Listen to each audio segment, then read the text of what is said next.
13వ రోజు యుద్ధంలో అర్జునుడి మాటలు విన్న ధర్మరాజు, అర్జున, నీవు పలికినది సత్యమే. కుటుంబ పెద్దగా మీ యోగక్షేమములు చూడవలసింది పోయి మిమ్మల్ని అనేక కష్టములకు గురి చేశాను. నీవు నన్ను చంపకపోయినా నేను ప్రాయశ్చిత్తం చేసుకుంటాను. నేను ఇప్పుడే సర్వసంగ పత్యాగినై అడవులకు పోతాను. మీరు హాయిగా జీవించండి. నాలాంటి పిరికివాడికి, బలహీనుడికి యుద్ధమంటే భయపడేవాడికి రాజ్యం ఎందుకు? భీమసేనుణ్ణి ఈ కురు సామ్రాజ్యానికి పట్టాభిషిక్తుడిని కావించు అని పలికి చకచకా తాను కూర్చున్న ఆసనము దిగి వనవాసం పోవుటకు ఉపక్రమించాడు. అది చూసిన శ్రీకృష్ణుడు ధర్మజుడి పాదాలకు నమస్కరించి, ధర్మజ, అర్జునుడి ప్రతిజ్ఞ గురించి నాకు తెలియదు. నీవు గాంధీవిని నిందించినందుకు నిన్ను చంపకపోతే అతడి ప్రతిజ్ఞాభంగం అవుతుంది. చంపితే ఘోరం జరుగుతుంది. కనుక పెద్దలను దూషించుట వారిని చంపడంతో సమానం. కనుక నిన్ను దూషించమని అర్జునుడికి చెప్పాను.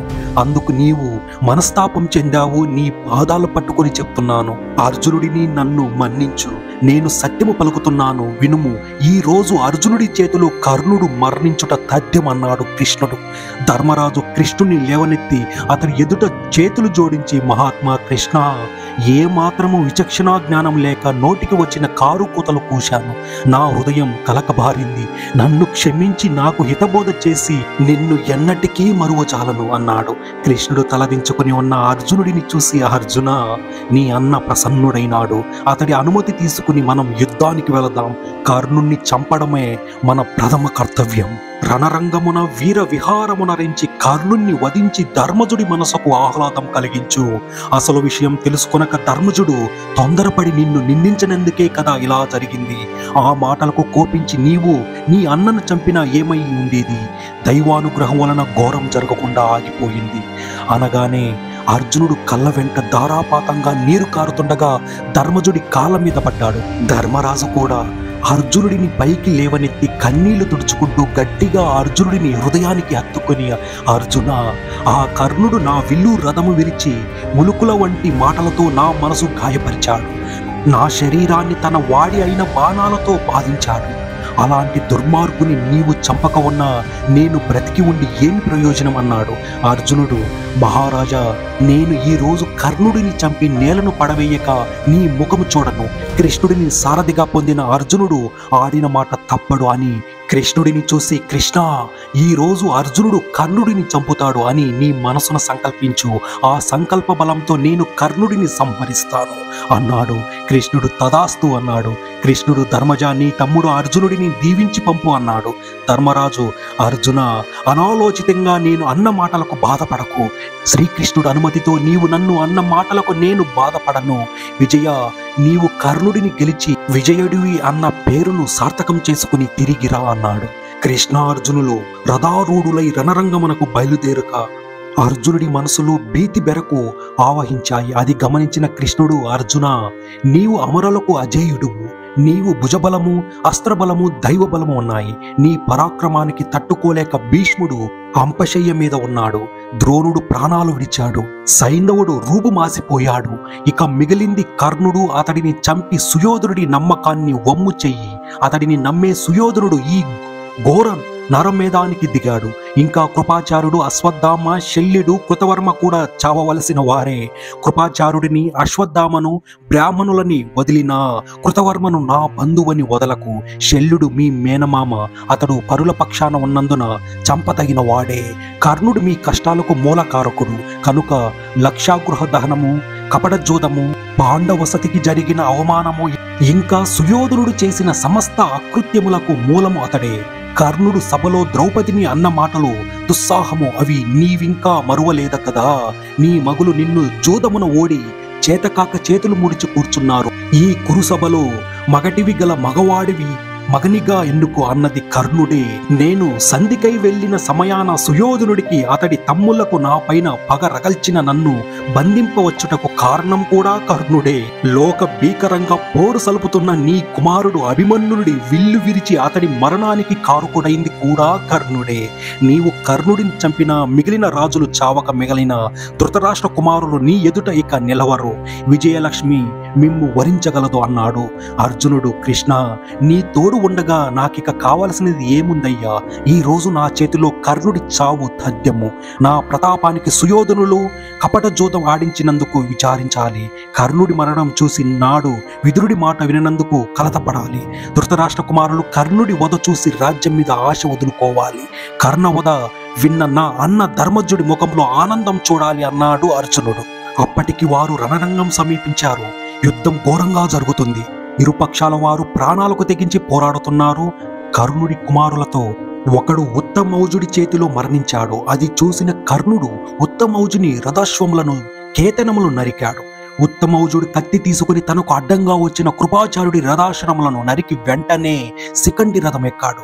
ఇంతలో అశ్వత్థామ కృపాచార్యుని తన రథము మీద ఎక్కించుకుని తీసుకువెళ్ళాడు. భీమసేనుడు పరాక్రమానికి తట్టుకోలేక కౌరవ సేనలు పారిపోసాగాయి.